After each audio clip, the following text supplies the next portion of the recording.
Bum, bum, bum, bum, bum. What is up? Thank you for joining us again. That matters. This podcast where the grappling wisdom is shared. Oh, yeah. Learn along the way too. There's a lot of learning to talk about. Um, so today's topic, we're gonna review some of the matches recently that happened. Review some of the matches, and honestly, I'd be good with starting up on that topic again. Just talking about gyms in the area and talking about um, perspectives on training now versus what we think it could be in the future. Um, yeah, I think this would be a good episode. Yes. What do you think about the matches recently?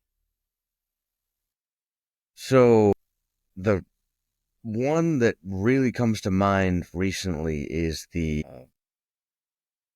cringe one. We'll see. Triple C.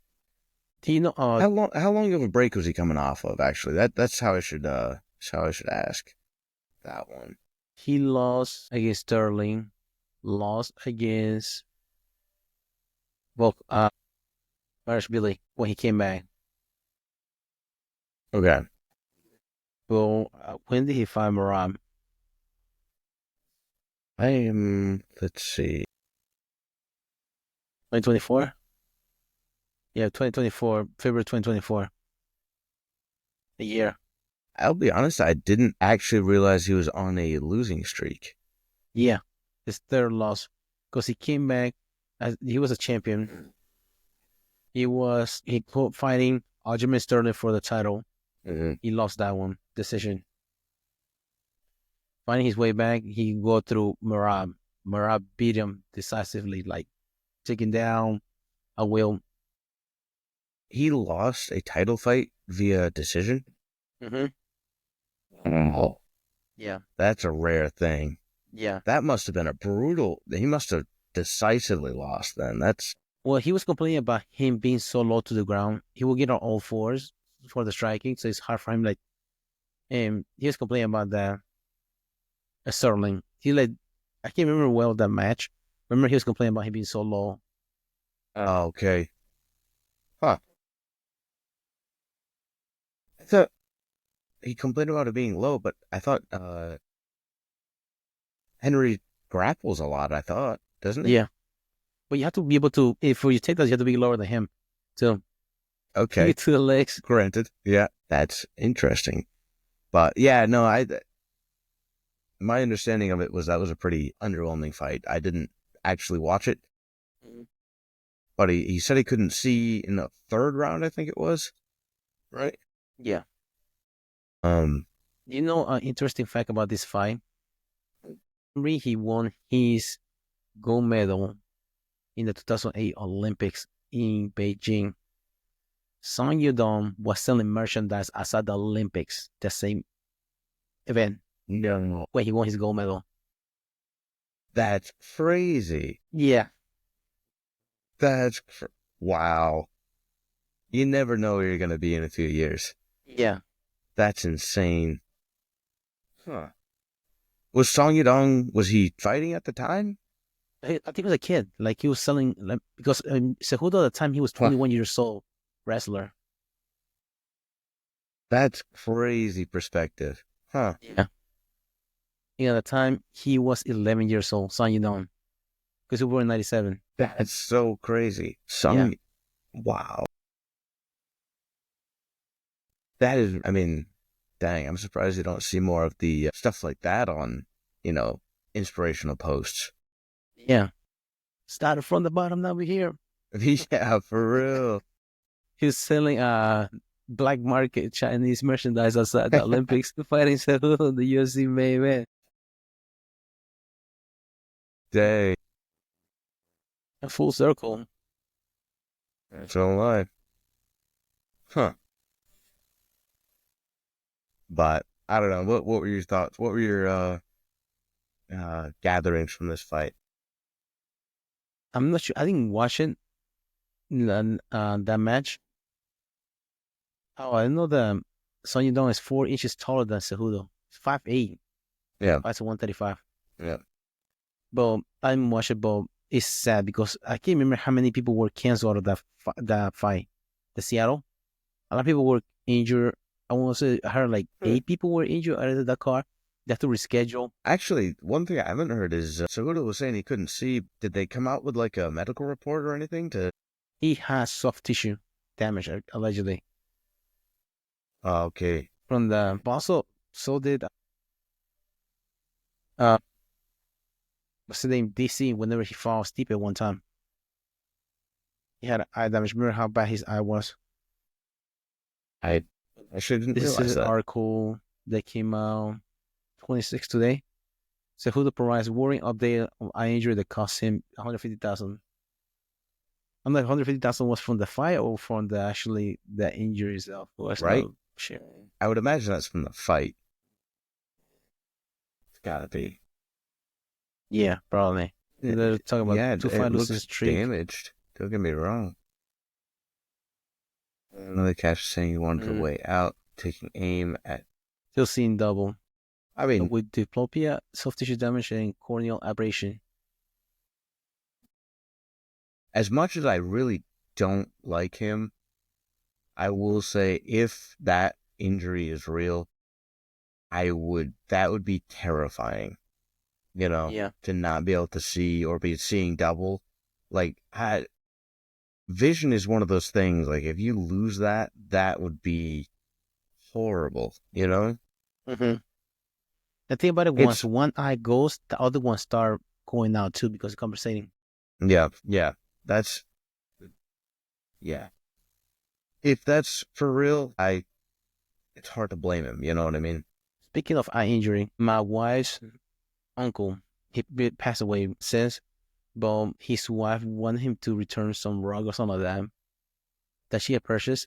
And you know those bungee cords that they attach to keep the rug in place? It came undone and just went right to the eye. Mm. Messed his eye up. Really? Yeah. So the one thing that, if I can remember correctly, is that they usually check the eye pressure. So you see how much pressure is on the eye. You go to save it, and they put these drops in the eye. And luckily, they were able to get into a good doctor. So they were to be able to repair his eye, and he still had to wear glasses as normal, like reading glasses, but he's able to get his actually vision back normal because I they were mean, able to get that's him because they were able to do what? be able to get him in time. That to be able to Okay. see Yeah. there will be like too much pressure on the eye and stuff like Hmm. be able to be like they have to do more damage to the nerve. Eye injuries are nothing to mess around with, besides the Oh, fact they just hurt. That's the thing. Like, yeah. and I think about it hurts when it's like too late too. Mhm.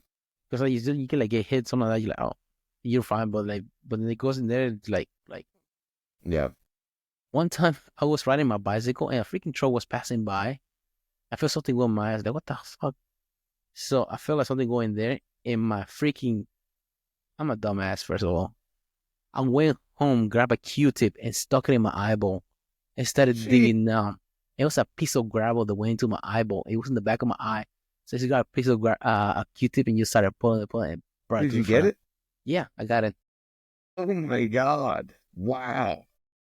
You must have been desperate. That must have hurt so bad. Yeah, it was like I couldn't open my eye because it was hurting so bad. Yeah. Oh my God. That's crazy. Yeah, I've never done that. so it was But painful. yeah, there's been a couple times. So early, I was pretty young. I was a young teenager, and I did a lot of like mechanical work on the farm.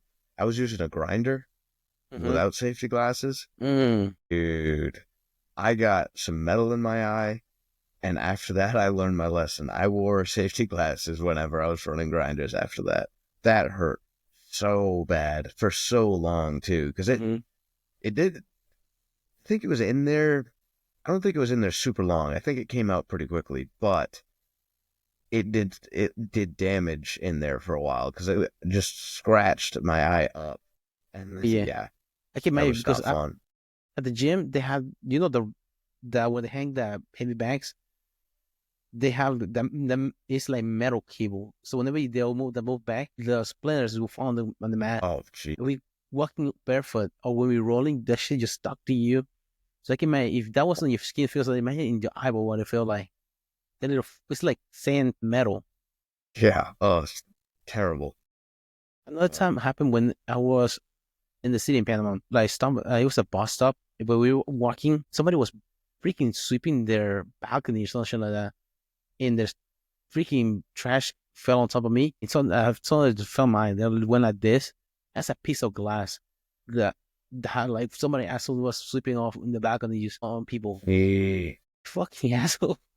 Luckily, I Yeah. was able to close my eyes like on time. Right?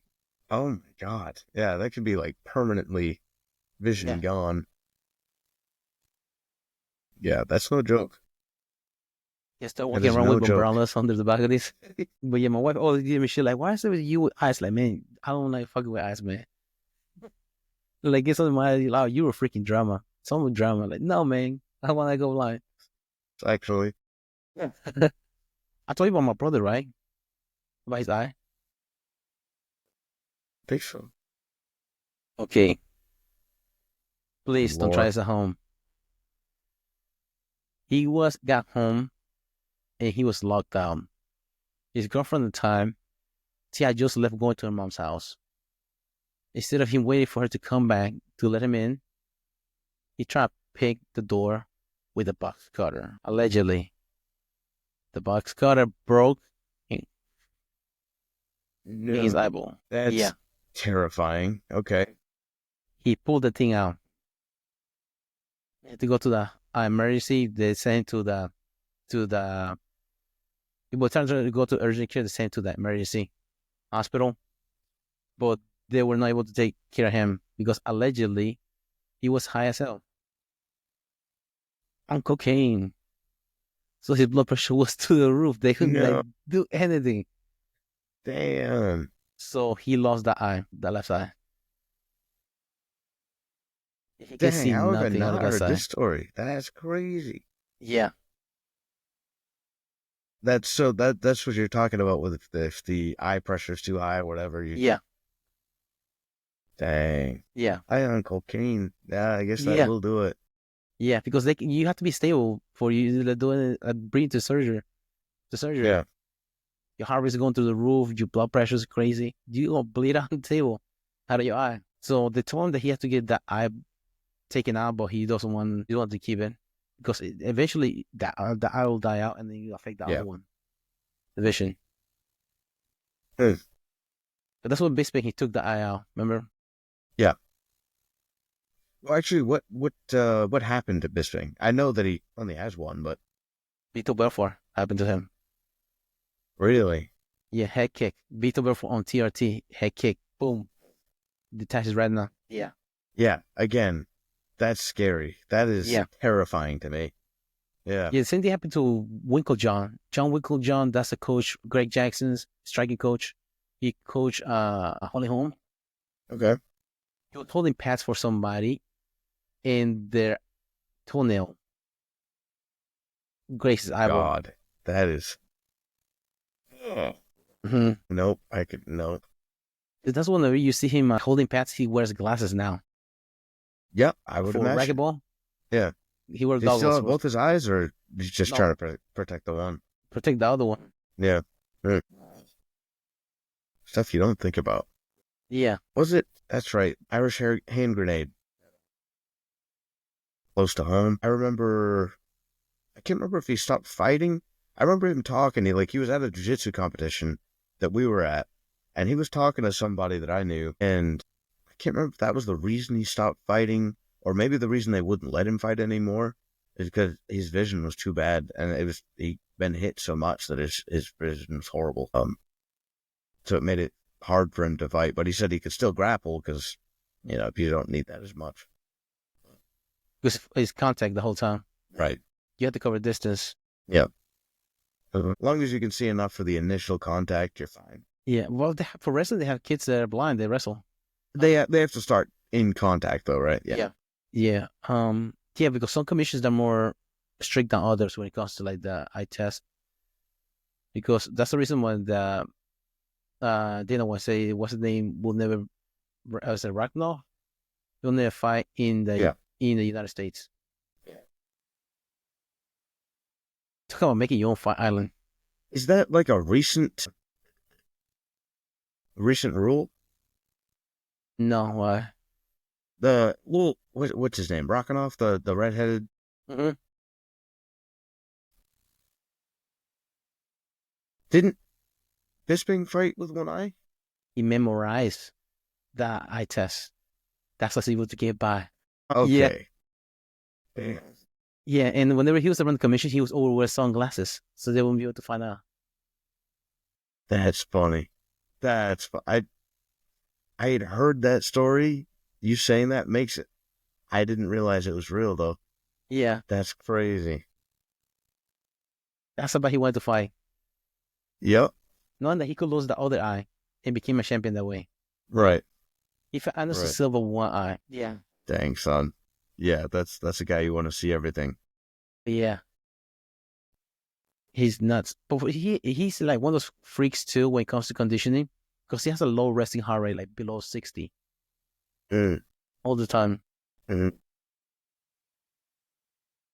That's a sign of fitness, right? I mean, was he just more prone to it as well, or? But he's always like that, like whatever. Like you never see him gas out during fights. Okay. He's always just ready to go because his condition is crazy. Like him and what's the guy, Chito Vera? They come to the same gym and they run a lot. I mean, it's brutal, but there's definitely something to be said for that. I mean, if you can't get tired out, that breaks people.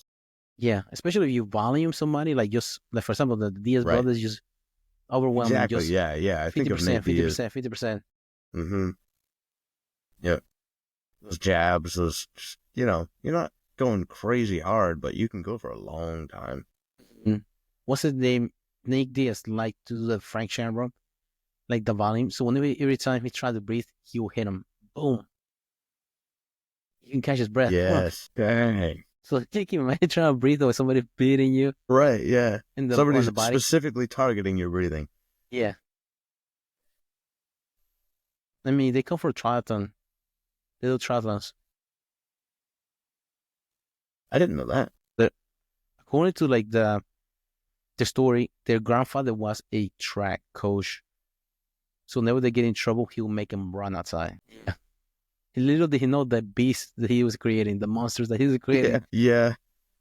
I wonder if they thanked him for that. Yeah. That's insane. I think it checks out. He swam to Alcatraz 3 times. Something like that. As for Ironman. Crazy. Yeah, that's... going back to the eye injuries, have you heard like, what's his name? Trevor Whitman, he has the gloves for like striking for MMA, in which they're rounded. So whenever you punch, your fingers are rounded. Remember Pride, they used to have the rounded. So whenever you there's no way you used to have your fingers out. Right. To have because your fingers are rounded. When you throw punches like this, also when you're grappling, your fingers are not out like this. It's less likely for you to break your fingers if your fingers are like this. So do you think that'll be a better option for fighting? For the protection of the fighters, yes. I will say though, I'm being from the grappling background, I feel like anything that limits the hand motion is going to be a disadvantage to grapplers. You know what I mean? Genuinely, I feel like if UFC was bare-knuckle, I think you'd see a lot more grappling. I mean, obviously there'd be more reasons than just one, but I mean, having some like bulky thing on the end of your hand, I feel like just limits your grappling so much. In just so many ways. It's harder to get grips. It's harder to sneak your hand in tight spaces. For rear naked choke's hard for you to get it. exactly. Guillotines are difficult to lock in. Yeah. I think if you saw a bare knuckle MMA, hey, granted, I know also there's the injuring your fist by punching people aspect, but I think you'd see grappling explode in there. You know, Because you see people more throwing more elbows than they will throw hands. yeah, yeah, that's probably true. Elbows, knees, yeah, stuff that's not it's not really gonna hurt, but it's gonna cause a lot of damage. Yeah, Speaking of, that's what what's the name did against Tatiana Suarez for the title. really? I forgot. Did mention that Samway Lee, because Suarez is a Same. wrestler. So whenever she won 15-pound champion, whenever Suarez would close distance, she just throw elbows, boom, boom, and just cut her. So she was able to Yeah, wrestle her. yeah. My old coach explained that. I never really thought about it this way, but he's like, yeah. So he's like, elbows and knees are for if they're coming towards you. Like kicks are for if they're backing away. Like it's like interesting stuff. But so she was keeping the distance with the elbows, or You know how you frame? Instead of framing, she was throwing elbows, boom. what the heck? So maybe you think that she was just framing, boom, because you want to get an underhook. So when she's Yeah. trying to get an underhook, boom, elbow. Dang. Oh, dang. That would discourage. Yeah, that would discourage the underhook for sure. Yeah. It's like the equivalent of somebody throwing an uppercut and somebody just catching you with a hook as you throw the uppercut. Yeah, Because you uncover on that side. makes sense. It worked because it beat her the decision. That's the first loss for Suarez. Yeah. That's the girl I was telling you about that she's like a really good wrestler, but um no, that's the first time she got the title. Because she's also injury prone. Yeah. Okay. Yeah. I mean, wrestling is bad on your body already, anyways. Oh yeah. No doubt. No doubt. Do you think injury prone people are, do you think that's genetic, or do you think it's way they're training, or what do you think that is? It can be both. Because some people, you know, some people that always get injured. Right. For sure. Then some people are like they're just too tough for their own good. For example, like Dominic Yep. Cruz, he like to train hard and just blow his knee again, shoulder stuff like that. Cain Velasquez, back injuries that he had. But have you ever heard of myostatin deficiency? Mile, what is it again? Myostatin Hmm. No. deficiency. Mm. You usually see it like you usually see it early on kids that are like really freaking jacked. How about this kid right here? Yeah. Look how Okay. jacked Wow. he is as a Yes. kid. There's some people are like, it's that genetic in which your muscle they just like always tense. Really? So let's look at the definition for it. So lack of myostatin function results in excessive growth of skeletal muscle, illustrating the existence of powerful mechanisms to control muscle size in normal individuals. So usually that problem with that is that it takes toll on your ligaments and your tendons because your muscles is so tense. And also, you get so like because your muscles are always like flexing all the time, so they're exhaust faster, and that's a genetic that you have. How you made that way? Interesting. It's not painful, but does not I had cause any no other idea medical that issue. existed. I had no idea that existed. The first time I seen that was with this. Like, okay, I thought it was like a CGI, like a freaking cow like this. Right. Look, Yeah, the Belgian blues. yeah. Yeah, that's some crazy stuff. Mm-hmm. Apparently those cows, every single one of their births is a C-section. Yeah. There's no such thing as a natural birth for them. It's like a Hulk cow. Mm-hmm. And some people, they have like genetics as far as like their fast twitch muscle. They have shortened tendons, stuff like that. Whenever they just injured, like get like they're more prone to injuries. That is interesting. So is that like what plays the major role in like? I mean, there's some people that are just more muscular. I mean, not like to that extreme like the kids were, but some people just are built bigger. Mm-hmm. You know what I mean? Is that? Like Do for you think example, like that's what it is?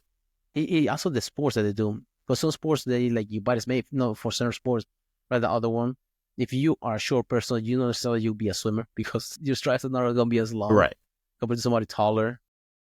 Same thing like for sports, like for somebody's like a really like a sprinter. You don't want him be he's a good sprinter running 100 meters or however long it might be, like short distance, but you don't want to see him running playing soccer for 90 minutes. They'll get injured really, really fast Mm. because their Mm. muscles are not built for that. For example, power lifter compared to somebody that does another like lifting sports, like Olympic lifting, that has different body types.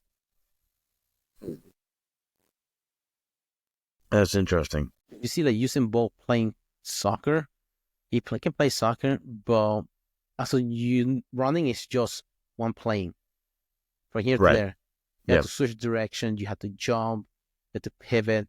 All the take consideration, and you wearing cleats. That means your foot is nailed to the ground as you It's turn. yeah. Yeah. So your ankle, your knee, and your hip will take a Yeah. toll. You Any gotta of have those that. directions that you move. Mm-hmm. Yeah, that rotational limberness, I guess, Mm-hmm. is definitely necessary. That's interesting. I never knew that. I never knew there was something to limit muscle growth. Okay. It can be both of them. Also, you might have people that I mean, if you are born in a Cuban program in which for the Olympic, what's the name? Your Romer was talking about it. The difference between being a Olympian and being a second string and third string is how many meals you get a day. You get your own room, you get 3 meals a day, because you're in a communist country. Yeah.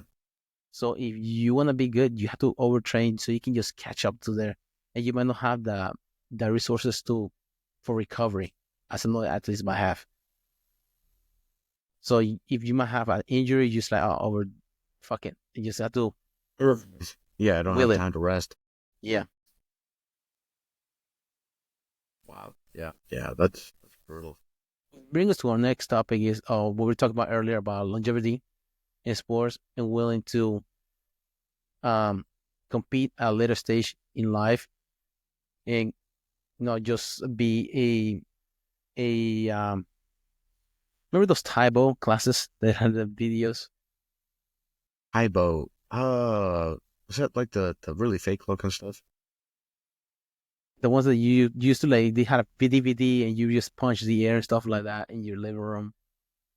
Is it Billy Okay. Blinds? They used to have what that's the guy's name. Okay. Yeah. Yeah. Yeah. Yeah, that's like the equivalent of people that just drill without competing. And you Right. just like they call like the mall Right. jiu-jitsu or like the karate. Remember mall karate? Yeah. Essentially, yeah. Essentially, no live training whatsoever. Exclusively drilling. Mhm. Yeah. Feel like personally, I feel like jiu-jitsu would lose its meaning and its allure to me if I was only drilling and never live rolling. You know what I mean? Like Yeah. regardless of age, I feel like that would be the case. That'd be the equivalent of you just getting those little weights and just like moving them around compared to actually doing exercises other than Yeah. just curling little weights, just move around different exercises, just lifting kettlebells or doing like other stuff because you have high resistance and you do it for longer periods of time, like more advanced, and you be able to keep that resistance up and be able to perform well those moves at Yeah. the same time. Yeah. I don't know. Like I get. I mean, I'm not talking trash on people who like start later on in life and like can't roll super intense. Like I'm not talking trash at all. Um, it's I don't know. It just seems like I don't know. That would be hard for me. You know? Mm-hmm. You want to be like the silver fox, rolling every day. I know. Well, I can tell you already. I'm falling short of that one. But you be able to roll anytime you want to without having Yeah, a yeah, problem. right. Yeah, and really, it's definitely one of those things. Like I realize I'm not gonna be able to bounce back from injuries or recover as fast as normal. But some very inspiring people to me in jiu-jitsu are the guys who have been doing it for a long time and still roll with the young guys and still, you know, win regularly. That tells you a lot about their technique too, because it's that good. Exactly, exactly. Well, that's the thing. That's like it's no longer about your physical prowess. It's much more reliant on your skill, which to me, I think that's so cool. That's I don't know, that's amazing to me is when an older guy who clearly can't move nearly as well as this young kid is just, you know, just waiting for him to fall into the trap, you Remind me know? of Splinter from the Teenage Mutant Ninja Turtles. Yeah, Really able to walk, you just kick your ass. exactly. Yeah. Or No, Yoda in Star that's the Wars. coolest. Exactly. Yeah. Yeah. Can barely hobble around, but you get him on the mats and like, oh, dang, okay. Well, isn't that essentially what martial arts was for? It's not for the strong, but also for the weak be able to defend itself. Yeah. Yeah. I mean, that's kind of the thing is really that is it. That's what the technique is for, is to be able to take on the young or the stronger, more fit opponent. The technique is to counteract that essentially. Yeah. That's one thing I was thinking about recently was whenever like I tell people like I do jiu-jitsu or like wrestle things like that. Oh, I bet you can kick somebody's ass. But whenever you do it, you actually don't do it to kick somebody's ass. You just like, oh, I know what's possible and I'll be able to defend like this happens and stuff like that. You should look for scenarios in which you can defend yourself, not so much on attacking people. No, Yeah. it's not like Yeah. the analogy of if you're a hammer, every problem you see is a nail. It's not Yes. like that. Right. Yeah. That's very, very true. But you think the opposite is with kickboxing? Because kickboxing, oh, I'm able to strike, I'm able to knock somebody out. I just thought about that. Do you think like the mentality of it is? Is Yeah, that what you're asking? I because wouldn't think so. grappling, you're like, oh yeah, I can just do that. Also, yeah, you're right because also you're more likely to get punched and get knocked down than you're able to get taken down and submitted by somebody that doesn't know much. Anybody that's like a freaking Josh mode can just blindside you, just knock you out. Yeah. Yeah. That's the thing. Like some stray random punch can come out of nowhere. It is possible. But somebody just knowing what they're doing on the ground, like knowing how to move a grip or how to that doesn't happen for sure. This is not a kiddie pool. This is the grown-up pool. They're in the deep Right, end, exactly. about to drown you. Also, another thing we were talking about big opponent. I always get told that I'm strong in my technique and stuff like that. Even though I've been doing it for over 10 years now. And then like usually technique is better than strength, but if you're able to mix technique and strength at the same time, what is that right there? To me, that's professional level. Like You you know? can mix both of them together. Just Yeah. like, dude, I'm able to take you down. I'm able to hit you with 4 different submissions. And actually, I'm going back to the third submission that I did to you. I'm gonna do it 3 times to you. Yeah. Exclamation point. Yeah. So is it Yeah. my strength or is it my technique Mm. that's working? I mean, yeah, it's really hard to separate that, I guess, when you have both. Even then, though, because like with you, you're competitive against people that are your belt level or whatever. It's not like 'cause when you're exclusively strong and you're not skilled, you'll have smaller guys dominating you. Where and that's not what I see happening to you. You know what I mean? You get people who are your belt level or whatever, who are smaller, and they're not able to dominate you. So that's a clear indicator that there's skill there. You know what I mean? Yeah. To me. Yeah, and be able to like get out of submissions or be able to like be to the next like step instead of Exactly. Yeah. Yeah. Because I mean, yeah, it's not. It's one of those things like you do it long enough, you get to roll against some guys who are much bigger and less experienced, and it's kind of crazy how it's like, whoa, that like this guy is actually trying and that worked. Like my coach up in Maine, one of his favorite, he really, really liked bringing football players in because the work ethic was amazing. Like he Mhm. loved their work ethic. They really they would put in the time and effort. But that being said, I got to roll with these guys, and these guys are like well over 6 feet. They, much stronger than me, and it was pretty cool to see just like what the technique does. Because genuinely, they take me down. I'd choke them out. You know what I mean? It's just it's amazing to see it in action. Yeah, especially and also if you have sweeps, it's so demoralizing for them to take you down and you sweep it just on top of this. Like, damn it, all Yes, this hard work just to yes, get them on bottom on the yes, ground. yes, 100%. You know, so sometimes we just forget about it. How much advanced we are. Do you work with somebody like, oh, that's this better than I thought I would be. Yeah, well, that's something I actually told. I rolled with a guy. I think it was last week.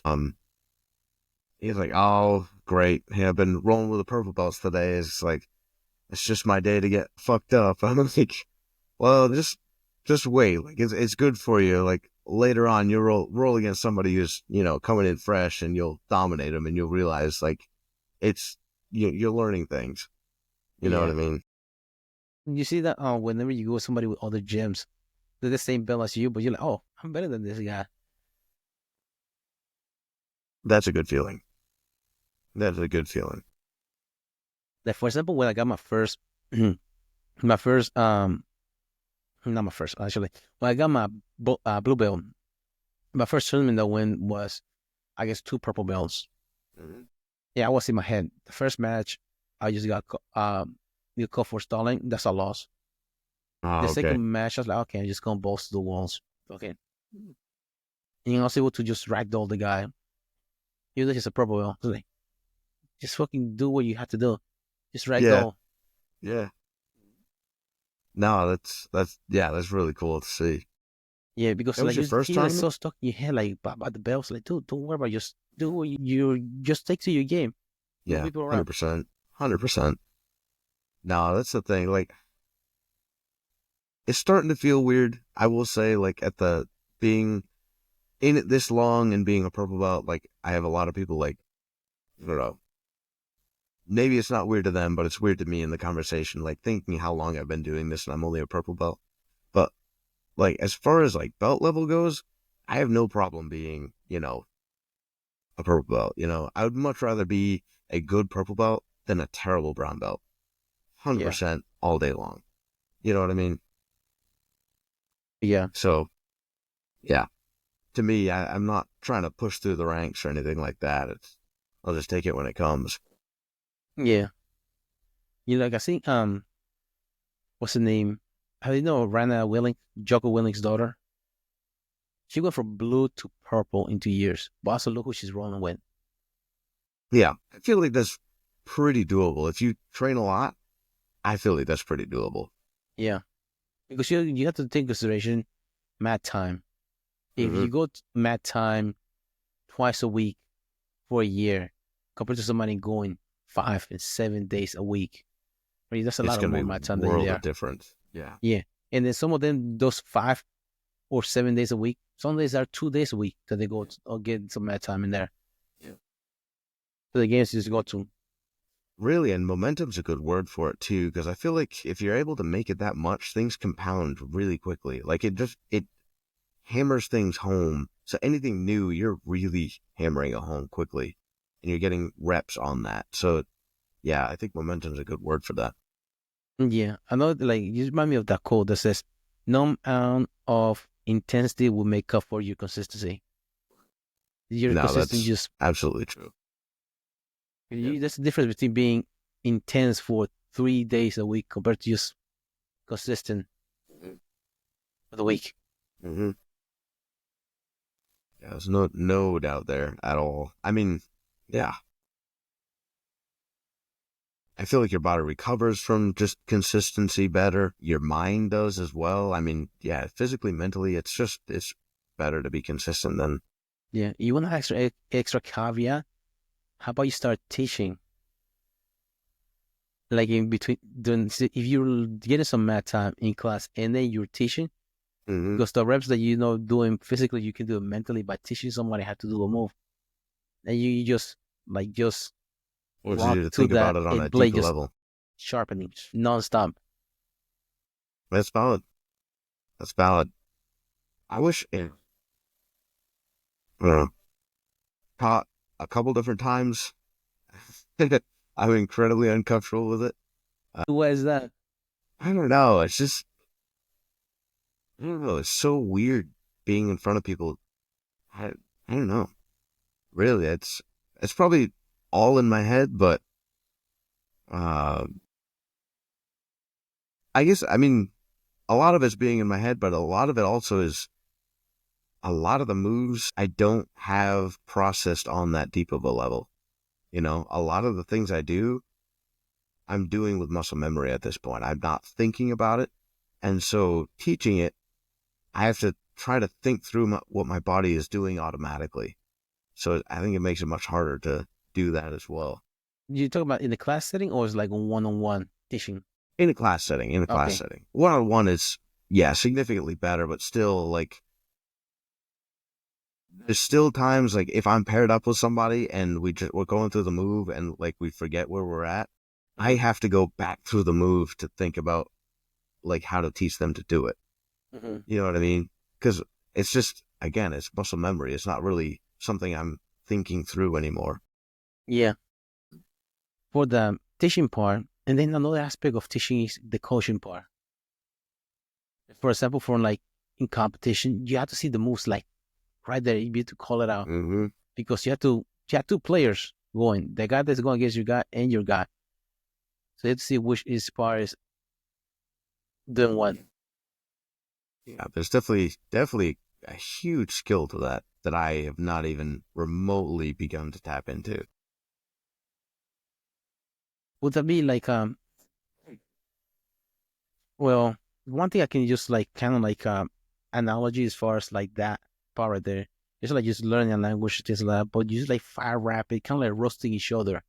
It's still it's like just roasting each other, trying to come up with jokes at the same time, but you have to do it on the spot, right? That like that. Same thing whenever like it's like that how your brain that to just um improvise Yeah, so fast. rapid fire Yeah. improvise. But then also it's the difference between you saying it and having somebody do it for you because you're telling them to do it. But how do you communicate them? Because it's like a whole different ball game right there. So learn that from wrestling. That like wrestling is one thing, learning one thing, but that's what you have to coach somebody else because we usually you teach like coach each other's teammates, things like that during matches. Because he helps you, but man, it's like a whole different game. Sometimes some coaches don't see stuff like, oh, just do this right here. You see from a different angle, they might not see it. Yeah, that's interesting. I mean, I've been on the receiving end of some good coaching before. It can certainly change a match round completely. Mm-hmm. But yeah, no, I really, to be honest, I don't even feel like I have any insight on that kind of skill because it's just not something I'm good at all. I think it helps you a lot in improvising whenever, like, because you can see things coming whenever you roll somebody. Because it's just that part of the brain, just like keep quick fire, Yeah. quick thinking. Do you Are you trying to warn them about the other person and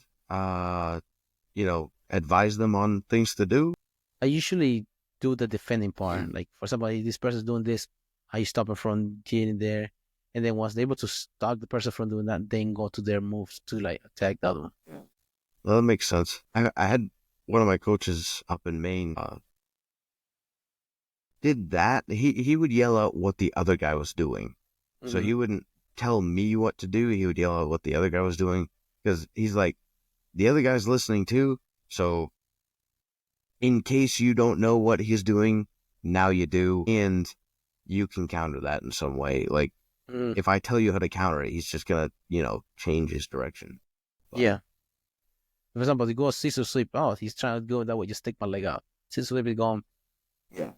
Yeah. Like some aspect, like some, for example, like in wrestling is like some, for example, getting off bottom is one thing that a lot of people have struggled with. So like slide, change directions, like get up, hips out, fire the hands. People getting stuck in cradles. A lot of people just like to get off their back and stuff like, hey, get off your back is good, but also peel the hands. That one thing is holding you in place is the hands. Peel the hands. I always try to do that. Not nothing try to just turn to do. Peel the hands. Yeah, okay. Let's go. Yeah. If they're stuck in a defensive position, then you can definitely point them in that direction. Yeah. It's like little, usually trying to go to the little adjustment that make big differences. Because they're doing the move, but they just like something that they're like, maybe they're not seeing from the angle. Yeah. For example, like defending like a leg takedown, and people like sprawl down and put a lot of weight on the hip that they have the leg. But actually, you put weight on the opposite hip, on the opposite shoulder. Guess what happens to the shoulder? The shoulder does this right here. Overextend the shoulder. So they have to let go. Okay. Yeah. See that. Because they have your leg. You put sprawl with that same leg, you helping them get that leg. But if you sprawl and put your weight on the opposite hip and you circle that way, the shoulder is going to overextend. Mm-hmm. They have to let go eventually. That's counterintuitive, but makes sense. It also keeps the head down too, because your hip is going to the other shoulder. Mm-hmm. Your hip is the top of the head too. There's not be able to bring the head up to finish the shot. Yeah. Recently, speaking of wrestling, I know you're not much into kids wrestling, but the high school wrestling tournament happened this weekend. And a lot of people were complaining about wrestlers. They calling injury timeout when they're on their back about to get pinned. You can do that. Injury timeout? So you are like, oh, I'm hurting. Like something like during the move you got hurt. So they start an injury time. I think it's like 2 minutes, 30 seconds, something like that. So it's kind of like the eye poke. They start a timer. So they're, instead of resetting you from the same spot, they start you from reference position. Not even on your back. Yeah. That's ridiculous. Yeah. I was thinking they still like started back out in that position. No. But they had time to like talk through to the coach as to what to do. That's so much worse. Yeah. That's horrible. And the kids are calling this? How many times again they call that? A lot of people like they're saying that it was a bunch of them. This girl, she lost the state title because of that. She was on her. The other girl was on her back. She called injury time, and she lost the match. That is ridiculous. Yeah, that's gonna change fast. Yeah, what do you think should be the solution? Should it be to restart back at the same position, and that person that called injury time lose a point or get a point to the other person?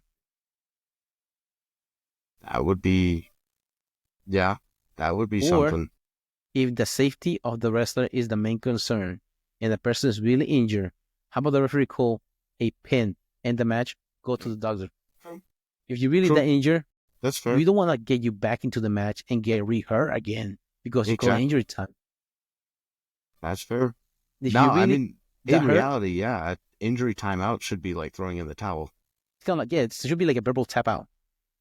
Yep. I could see that. I mean, that seems logical to me. Why? Yeah, the more I think about it, why would you injury?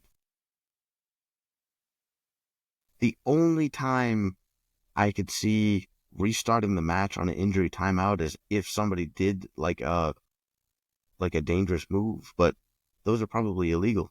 Yeah, but sometimes they happen. Like, for example, this weekend, Iowa State was wrestling against Oklahoma State, and this guy had a single leg, and the guy that was defending did kind of like a split when the guy was trying to go for the leg, and his leg hyperextended as he landed on his knee. So they called injury time there. It wasn't like a takedown or nothing, but he like got a guy's knee like hyperextended there. So he like some medical look, like his trainer look at him, Okay. was though his knee, or also, but also they have blood time because they don't have too much blood on they don't have blood on the man and stuff like that.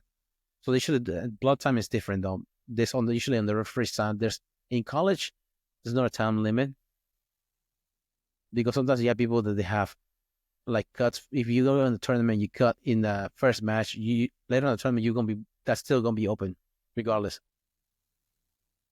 So you're gonna be so they usually have like, stuff for that, but that's understandable because you know how to blood each other. But injury time, they have a time limit. In college, if you call injury time, the guy, the opponent gets to decide the position they want to start. They want to start neutral. They want to start top or bottom. For after an injury timeout?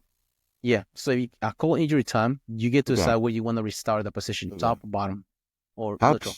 That's something at least. Yeah. I guess the flip side to like having something like start out in the same position and lose a point or something like that is then you're almost encouraging people to go for injury, go for this cheap knee bar or something, you know what I mean? Mm-hmm. Like it's not actually a knee bar, but it does hyperextend the leg or is prone to doing that. I guess you'd almost encourage that at some point, but yeah, just for the on your back, that should be a okay. Yeah. because if you so if you have in wrestling, they give you some time for like a reaction time. So for example, just like in Jiu-Jitsu, you get taken down, get some reaction time for it to like count as a takedown. Kind of the same way. So if somebody try to take somebody down, it's not really secure. They haven't given points. They call injury time. It should probably be back to neutral because they were neutral regardless. No points was given out for the takedown. But now if they were taken down already, the point was given out. And for example, they ended up side control, reset him side control. Just like in Jiu-Jitsu, just reset it, same position they were in. You were stuck in a Kesa Gatami. Start from there. You're going to have to get back out of it. Yeah. Mm-hmm. No, that makes sense. Almost like resetting on the edge of the mat. Mm-hmm. Like pause. Same way. Start. Yeah. That makes The sense. same way. Just takes away from them. Because allegedly some school, they tell their wrestlers to call injury time whenever they're on their back. That's crazy. That's What are you cheap. teaching them? Yeah. That's ridiculous. Yeah, that's really hard to. They go to IBJJF and you start pulling the foot across their hip. For real. There's those guys. It is hard. It's hard for me to like picture telling some kid how to like, call injury timeout here. Like, I don't know. Just like it doesn't. Kids should lose respect for the coach for suggesting such thing. For sure, no doubt. Yeah.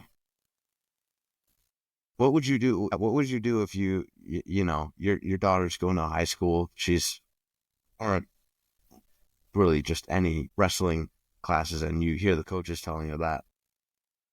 What do? Do you pull her out? Fuck that. Yeah. Shove her across the gym. Fuck that. Go out like a man. You're a girl. Go out like a man. No, man. No call injury time. You're going to get paid. So there are some hard lessons you have to learn in life in which you're in a safe environment. There should be considered a safe environment because you have a man under your feet. And you have to, it's not like the referee is there so you won't get injured. Mm-hmm. If the referee is not calling injury and I see that you're in the bad position, then it's smart for me to step in like, hey, man. Yeah. No, that makes sense. It's really, and should really learn that there's no satisfaction in that kind of victory. If you win off that, it won't feel like anything. It's not satisfying in the least. You're both pissed. Yeah, that's horrible. Speaking of another thing that happened recently, New Jersey is one of the toughest states to wrestle. The wrestlers are really like legit, like New Jersey, Pennsylvania, like Iowa, Midwest. Their wrestling is really good. there's this kid. His name is Anthony Knox. He's a 3-time state champion. He's a senior this year. Number 1 recruit in the country. He was wrestling in regionals, won it, and after his match, altercation happened in the stands. He jumped in the stands because his family was fighting. He got suspended for 2 matches, which technically he lost his 2 first matches of the state tournament, eliminated from the state tournament. He's done. He's not allowed to wrestle for a state tournament. That's crazy. And there's a video circulating of the kids that were in the tournament that they're celebrating because he got eliminated from the tournament. At the regionals, they said like number 1 who they're making fun of him because he got eliminated because they instigated the fight. Do you think that was intentional? That they got him out by starting? Sure. It seems that way because like they're allegedly, according to the dad, somebody in the stands was for another team was yelling racial slur. So that went over there to the stands and used like confronting the guy, like, hey man, stop saying stuff like that. And according to the dad story, the guy started hitting him, and then the fight ensued after that. Then Anthony, he won his match, and then he saw that happening. He jumped to the stands. He said he was trying to protect his family. Yeah. I mean, it's hard to fault him for that. I mean, that makes sense. Mm-hmm. Wow.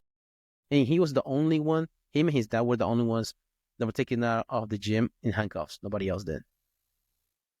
Really? Yeah. That's strange. Yeah. Because they were winning? I know, right? Yeah.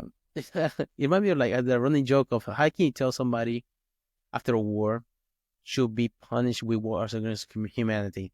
You know the difference? Only the losers of the war get punished for crimes against humanity. Well, that's true. Yeah. Have you ever seen the winners get punished for that? Yeah. No, that's not happening. Yeah. But same thing, like whenever the fight, like the ones that win, it was the one that get arrested. Yeah. But luckily, he's already going to wrestle for Cornell. He's committed to Cornell. Oh, okay. Well, that's really good then. Okay. Mm-hmm. I was worried he was like missing out on recruiting chances, but okay. Usually in wrestling, they decide their junior year, by the end of the junior year, where they're going. That's nice. That's really nice. I mean, because also it's a hard sport. So it's a hard sport. You never know how your senior year might go. You might get injured, and then you lose your chance. That would be nice for peace of mind, though. Mm-hmm. Going into senior year, knowing you're okay. Like, I mean, obviously you got to work, but like, there's so much that happens senior year going into college. Like, it'd be nice not have to worry about that. Yeah, because you already have the decision made. You don't have to perform. Just focus on studying. Exactly. And performing. That's all. Wow. That's a huge benefit. Mm-hmm. And the good thing about wrestling is that you can go to some of the schools that you want to go to the wrestling camps. You stay on campus in the dorms too. You go to either the cafeteria, you train in the gym, whatever they're going to train whenever you're in college. I wonder if they up the effort for the cafeteria and stuff like that. When do the camps take place? I guess that should be the question. The summer. In the summer? Yeah. Yeah. I wonder if the schools are like, serving the good food during that time for the athletes. I don't know. And this is reheated cancel. There's not that many students in campus. Yeah, that's true. Because literally there's only summer session classes that are there. I remember having cafeterias every night. I had no idea how nice that was. Yeah. Just go to the cafeteria whenever you want food. Dang, son. Yeah. You just swipe your card. Yeah, exactly. Yeah, you just scan in, you're good to go. Yeah. Even had late night. So, like, there was this one cafeteria on campus that would open up for late night. And I want to say it was open till midnight, which was fire. Because, I mean, it only had, like, pizza and stuff. But, you get done with studying and it's late and all the other cafeterias are closed. It's nice to have a place to go. Usually the library closes like around 11. So you can, like, go there. Yeah, exactly. Yeah. Yeah. They had make your own waffles with strawberries and whipped cream that you could put on there. Dude, I took full advantage of that. I used to kill. When I was trying to make weight. The one thing I was eating all the time was freaking ice cream, the soft serve. It's the only thing I would eat. Really? Yeah, I don't know why. Yeah. I mean, it's hard to blame you. The soft serve ice cream is where it's Yeah, at. I'll eat like a freaking turkey sandwich, like a like whole wheat, and have like a slice of turkey and lettuce. Not even put mayonnaise because they're watching the calories. But meanwhile, I ate like 4 cones of freaking soft serve. My God.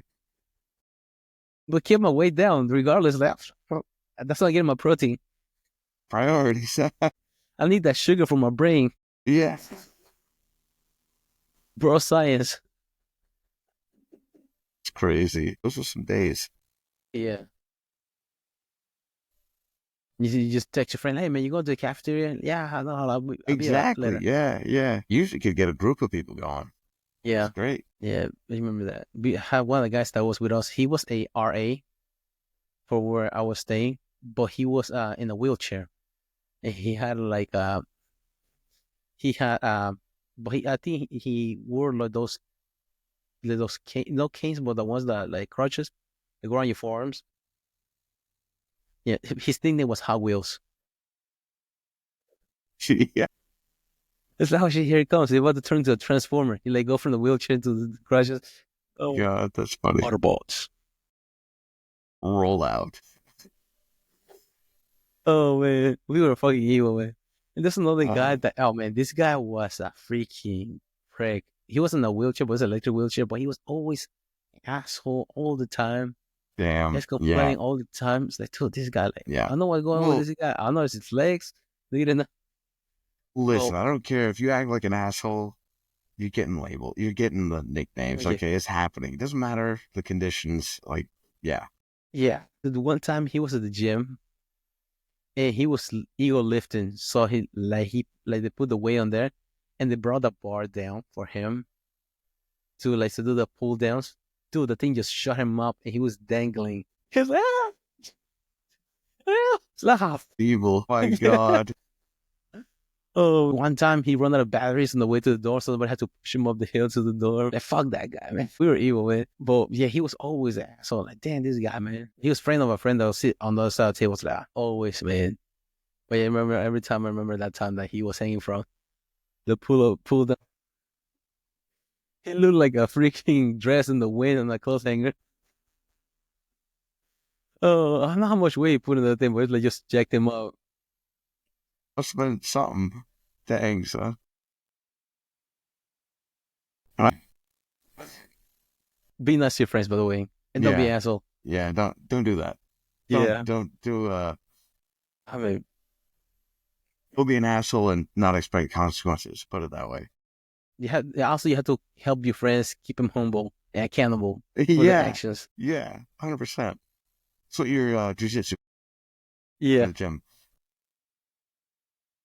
I have friends that are handicapped too. We had two of them. One time, like we were like coming, because it used to be a bunch of us that used to sit on the table, and then like we're like, oh man, we need to get chairs. Like this girl said, I don't know.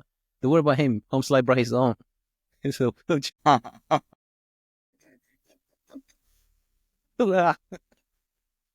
like, what we pulling a chair for? He already has one. So true. Yeah, you're not lying. Don't be that guy that uses the extra chair so somebody else can use. Just showing off at that point. Well, yeah. I thought that you were kidding, like his name was Hot Wheels, but actually his Facebook was Hot Wheels. Okay, so he owned it. Yeah. Yeah. Okay.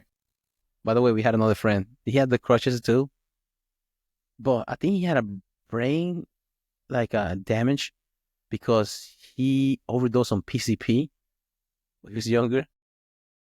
Okay. But he wore those crutches too, like that. His nickname was Twiggles. One time he went to a party and he was dancing and he started swinging his leg on the crutches like that. And he lost his balance and boom, went right through the table. Oh, twiggle down, twiggle down. He just ducked on the drinks down on the table.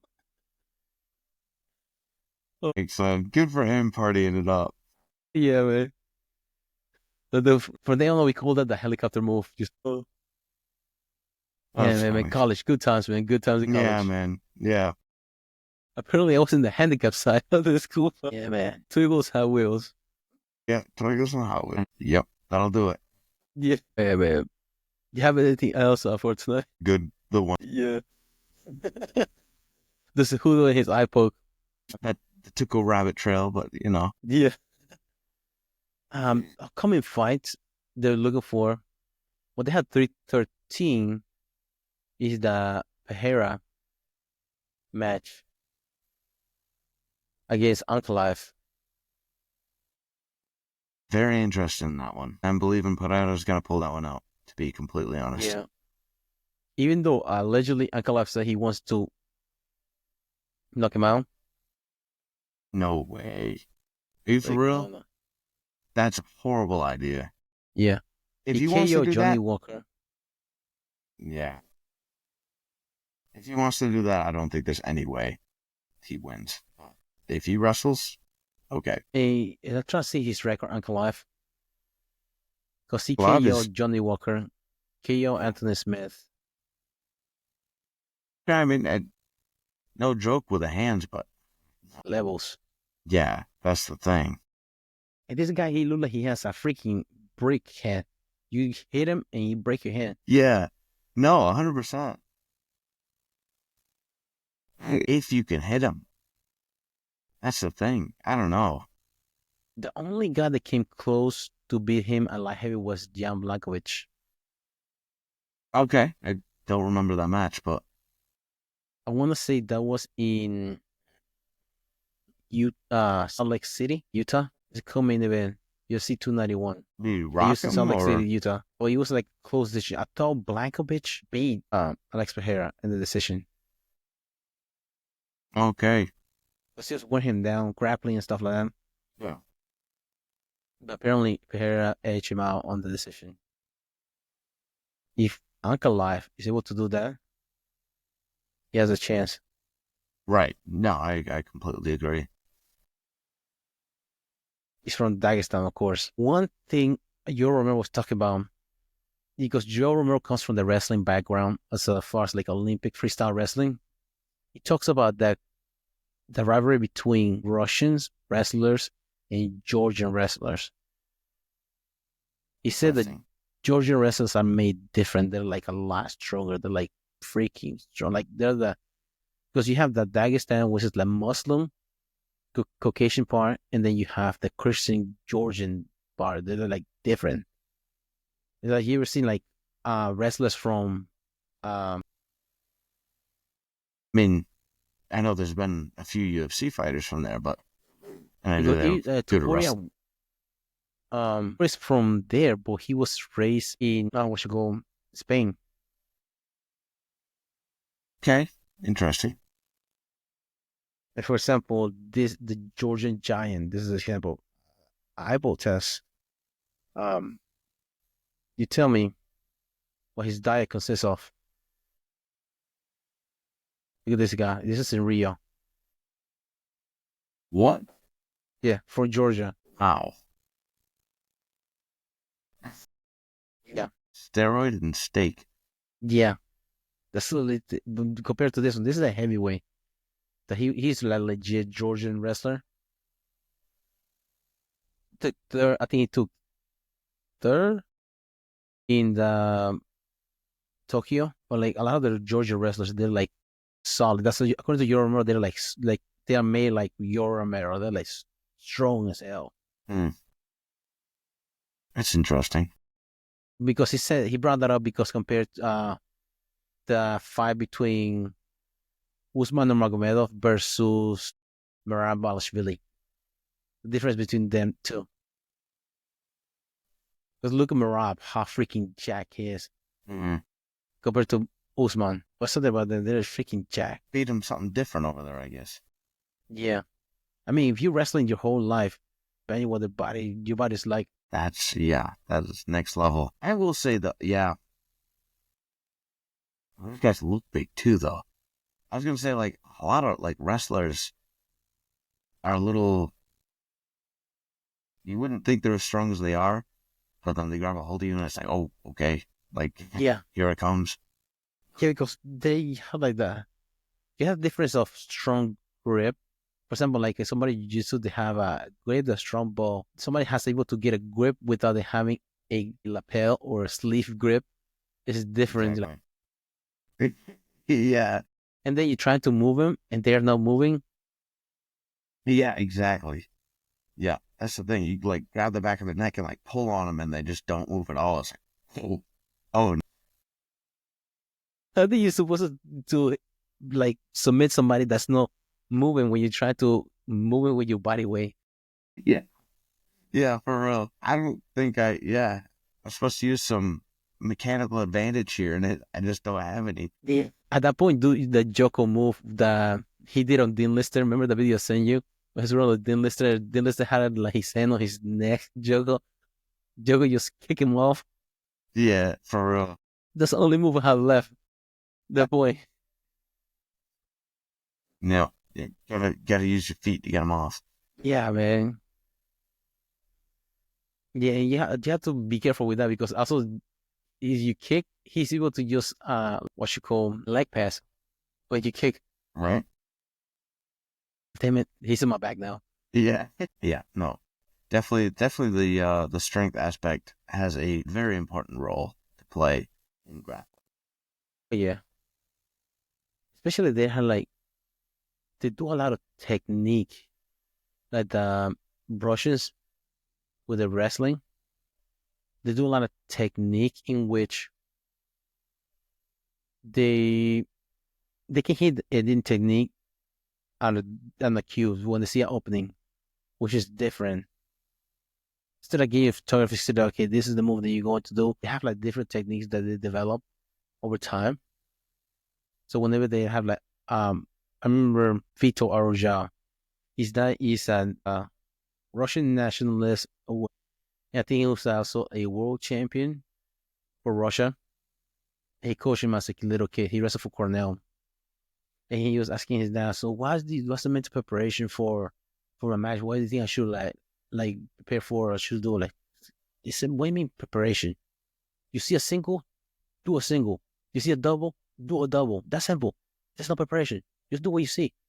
It's like, oh, well, that's simple. Dang. You know how to do your shots. You know how to do these things. What do you mean preparation? Just do what you drill to do. That's simple. Preparation's done. Yeah, you really know how to do move. Just when you see an opening, go for it. That makes sense. Yeah, Yeah. you really know how to get them. Your setups are getting them off balance and get to your attacks. Yeah. I can't remember somebody was talking about. Oh, Trent Hiley, one of the podcasts to talk about. Usually, most of the wrestlers, whenever they go into a match, they already know what they're going for within the first minute. As soon as they step on the mat, they know what they're going for, and that's what they go work on the attacks until they get that position and get to those attacks. That's the difference between the people that are like better performers than others. Just like balling. Do you think that's because they tend to be more aggressive towards that than the people who are less successful? I think it helps more on anxiety part and nerves being that way, like fixed on what you're going to do. Because if you are task oriented, you're less likely to think about the uncertainty of the match. If you're in your good stance and you're going for your attacks and you put the guy backpedaling, you feel like you're better position than the other person. Definitely see that. Because of course you want your game to be diverse, to have different attacks in seeing opening whenever you have to do things. But you also have to have like a plan A, plan B, plan C all the way. Yes. You don't want to come up with a plan as you're in the match. Right. By the time it goes, plans take time. So by the time you come up with a plan, the freaking time is over. We try to Yeah. Yes. Yeah. Yeah, I got to get out there and enforce your game plan versus defend against theirs. Mm-hmm. You're defending, you're at the disadvantage for sure. It's a lot harder to run your race backwards than it's forward. Yeah. So whenever you feel like nervous, if you feel like nervous for matches, just focus on what good basics fundamentals as far as like what you're going to do in your attacks.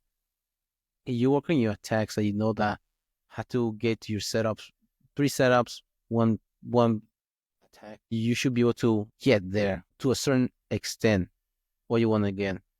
As far as like a move, for example, Kimura. Just try to get there, you get to Kimura, not be able to finish it, you end up on your back, be able to try to attack from there, or try to get to their back from there. Step over the head and go back to your Kimura, or go back attacks. You already have an arm call, go for a renegade. All those kind of things. They're trying to defend that, climb up the body, go for the arm bar. But you're Yeah. always on Yeah. on No, that's yeah. I can definitely see that being the truth. because if you have many options, you can overwhelm the person. So instead of being counter attacking, you're just attacking. Overwhelm. Yeah. Really, the only reason to be defensive, I would think, is if you're trying to wear them out. You know, if you think you have that much time, Mm-hmm. you can defend stuff. You can keep yourself from being submitted, and conserve energy. I think better than somebody's attacking. But when you're attacking, you have the advantage of threatening points a lot more. Threatening, submissions obviously, but also points as well. So Mm-hmm. yeah, no, that makes sense. Just to have like a chain of attacks. Like if it's a points game and you have a chain of attacks, that's probably gonna win it, Mm-hmm. versus somebody who's defending the whole time. They're not getting points for sure. Yeah. You don't get points for escaping. You put for attacks in advancing position. Do you trust your conditioning to attack? To like to be able to go for that long. Like personally, do I? Mm-hmm. No. Usually like to make the person carry me. Because also that's hard on them. Yeah, no, I like to do that, but most matches that I'm in now, I feel like I don't really have time for doing that as much. Like tour matches, yes, 10 minutes, you can absolutely, especially with no points in the beginning, you can absolutely just let them like hold you up, Mm-hmm. wear them out, stuff like that. But like stuff like the Nagas and the new breeds, especially, those are so fast. It's so small space. The space is so much Exactly. small. Exactly. Yeah. So by the time I you feel try to like get it's your really attack, hard. you're out of bounds. Yeah. Yeah. So yeah, no, it definitely leads to different strategies for different things. But I've had one of my one of my not new breeds, one of my Toro matches in particular. I remember thinking that my opponent had more cardio than me, and so I attacked and attacked and attacked, hoping that I would catch him quickly and end it, which I didn't. And I did. I eventually burned out over the 10 minutes, and he beat me by points. I can't remember exactly what he got, but yeah, I misused the strategy in that one, which if I used that same strategy in like Naga and New Breed, I think I'd do much better. I think it's kind of the same aspect of sprinter in a long relay. Because you try it different whenever you do sprint compared to a Well, longer yeah, distance. Especially the cross country, you have different elevations to go through it. yeah, yeah, yeah. No, I mean, yeah, you can use, I don't know, it's hard to beat, somebody who's just got a solid cardio. And especially they have solid cardio and they have a good defense. How do you get through them? Yeah, they'll just wait you out. Yeah. That's one thing, I mean, been trying to work on a little bit is just, getting the conditioning up a little bit. Do you think conditioning by moving somebody is a better conditioning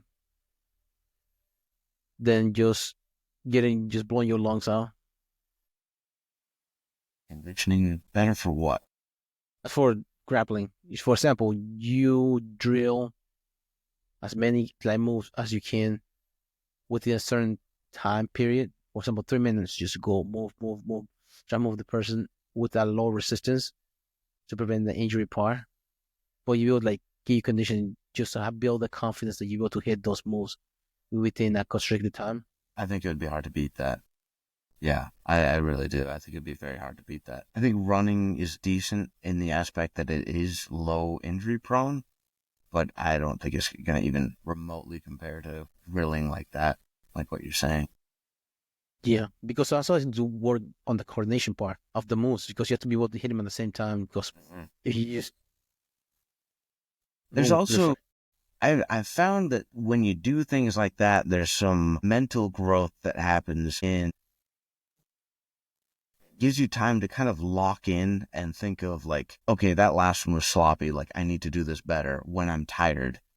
And I feel like there's a mental growth there that is hard, you can't really substitute, I don't think. yeah, You know, the decision making, like, okay, I need to do better right now, because that sort of thing happens in competition a lot.